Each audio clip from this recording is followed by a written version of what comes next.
안녕하세요. 하루 한 시간 문학 읽기의 최선문입니다. 오늘은 한강 작가님의 소년이 온다의 남은 이야기들을 모두 읽어보겠습니다. 다섯 번째 이야기, 밤의 눈동자는 그날 광주의 상무관에 함께 있었던 은숙의 또래, 선주의 이야기를 담고 있습니다. 선주는 한 단체의 사무국에서 간담회와 포럼의 녹음을 풀고 행사 사진을 기록실에 분류, 보관하는 일을 합니다. 고되고 티도 나지 않으며 벌이도 시원찮은 일입니다.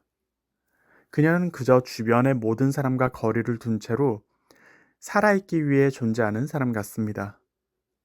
그런 선주에게 어느 날 전화가 옵니다. 그날 광주에서 있었던 일을 증언해 달라는 부탁이죠.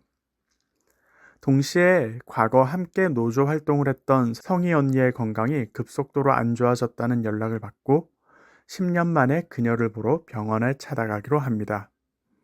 이런 과정에서 그녀는 잊고 도망치기 위해 필사적이던 과거의 흔적들을 차츰 떠올리게 됩니다. 그녀는 민주화 운동 이전 하루 15시간을 일하고 한 달에 이틀을 쉬던 방직공이었습니다. 한자 공부를 함께 하자던 성희 언니의 말에 저도 모르게 노조 운동을 하게 되었고요. 그 당시에 자기처럼 나이를 속이고 방직소에 들어온 소녀 정미를 만나기도 합니다. 앞선 이야기들에서 너가 찾던 정대희 누나인 그 정미가 맞습니다. 동생 학비를 벌어야 해 노조 활동을 할 수 없다던 소녀를 보며 괜히 마음이 쓰이죠. 한편 그날 광주에서 군인들에게 끌려간 성인은 총을 메고 있던 극렬분자인 동시에 노조 경력 때문에 빨갱이 년으로도 분류가 됩니다.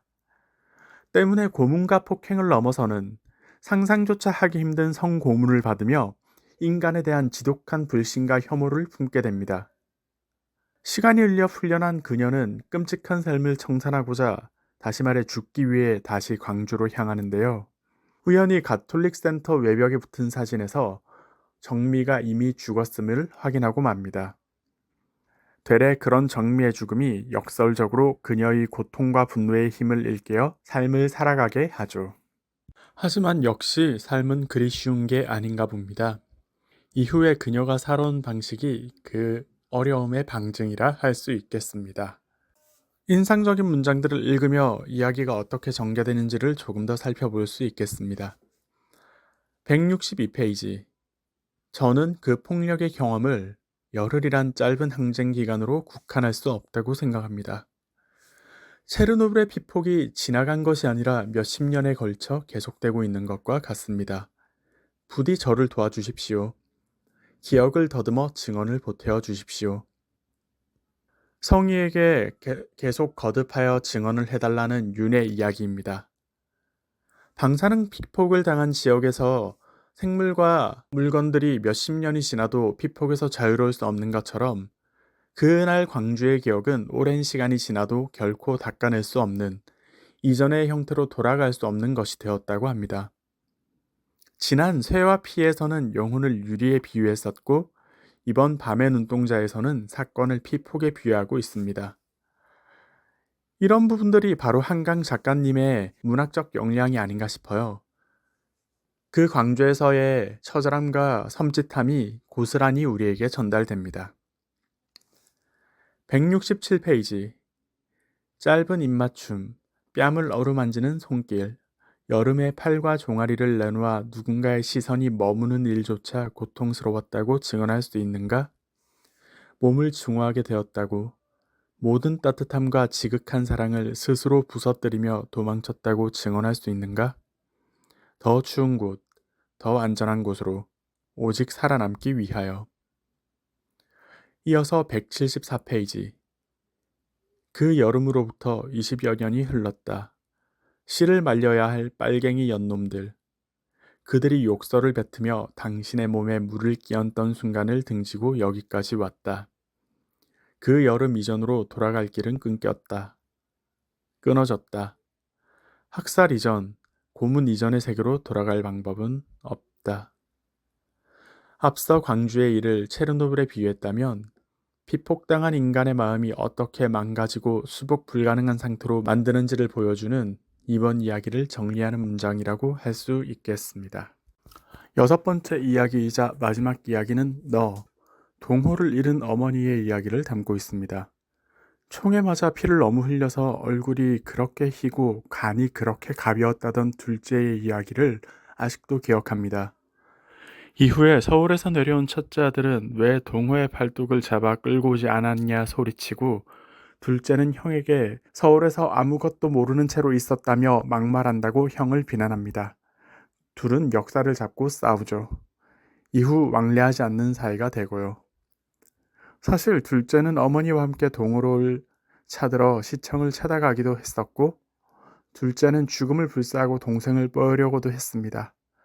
하지만 이대로 두면 둘째마저 반드시 죽으리란 걸 안 어머니는 둘째를 챙겨 집으로 돌아봤던 사연이 있었습니다. 또 어머니는 사글세빵으로 내줬던 집에 들어왔던 정대네 가족을 떠올립니다. 그들이 불쌍하고 안타깝기 그지없다는 걸 알면서도 괜히 동호가 정대를 찾으러 가서 죽은 게 아닌가 하는 생각 때문에 괜스레 그들을 원망하고 싶어 하기도 합니다. 이후 광주로 내려온 전두환에게 피켓을 들고 시위하는 어머니들의 모임에 나가기도 하고요. 30년이 넘은 일을 두고도 아직 어제와 같은 고통을 느끼는 어머니의 마음을 과장되지 않게, 그래서 더욱 아프게 그려냅니다. 이 이야기에서 가장 인상적으로 다가온 부분은 바로 문장입니다. 서른에 난 막내 동호를 잃은 어머니의 관점에서 이야기를 계속 진행하는데, 앞서의 글들에서 보인 시적인 문장이나 고급한 수사를 모두 배제한 채로 이야기를 풀어갑니다. 수더분하게 어려운 말 하나가 없습니다. 그런데 그렇게 풀어가는 이야기가 더욱 묵직하게 마음을 누릅니다. 그리고 무엇보다 지금까지도 그 한스러움이 한풀도 꺾이지 않은 채로 남아있음을 알 수 있죠. 그럼 인상적인 문장을 살피겠습니다. 182페이지. 그라고 30년이 흘러가도록 너하고 너희 아버지 기일에 그 자석이 가만히 서서 입 다물고 있는 것을 보면 마음이 이상해야. 네가 죽은 것이 저 때문이 아닌디. 왜 친구들 중에 제일 먼저 어깨가 굽고 머리가 하얗게 새었을까이. 저것이 아직도 원수 갚을 생각을 하고 있단가 생각하면 가슴이 내려앉아야. 이어서 185페이지. 사방이 너무 캄캄해서 내가 그렇게 말을 했다이. 금방이라도 어둠 속에서 군인들이 나타날 것 같아서 그렇게 말을 했다이. 일하다가 남은 아들가장 잃어버릴 것 같아서 그렇게 말을 했다이. 둘째라도 살리기 위해 둘째처럼 울부짖지도 못했던 어머니의 마음이 처음으로 와닿고, 이 마음이 여전히 둘째에게도 한으로 맺혀 있다는 걸 보여주는 부분이었습니다. 192페이지. 내 중학교 학생증에서 사진만 오려갖고 지갑 속에 넣어놨다이. 낮이나 밤이나 텅 빈 집이지만은 아무도 찾아올 일 없는 새벽에 하얀 습자지로 여러 번 접어 싸놓은 내 얼굴을 펼쳐본다이. 아무도 엿들을 사람이 없지만은 가만 부른다이. 동호야. 사무친 30년의 응어리가 고스란히 맺혀있는 문장을 마지막으로 읽어봤습니다. 이후 에필로그에서는 한강 작가님의 자전적인 이야기가 나옵니다. 소설이라는 픽션의 세계에서 작가의 자전이라는 논픽션으로 전개되는 구성은 무척 파격적인데요. 실제로 동호는 소설에서 계속 언급되던 중흥동에 살았던 아이입니다. 그러니 이 소설이 결코 소설적인 이야기가 아니라 너무나 적나라한 현실을 투사하는 장치로서 에필로그가 자리하고 있음을 알 수 있습니다.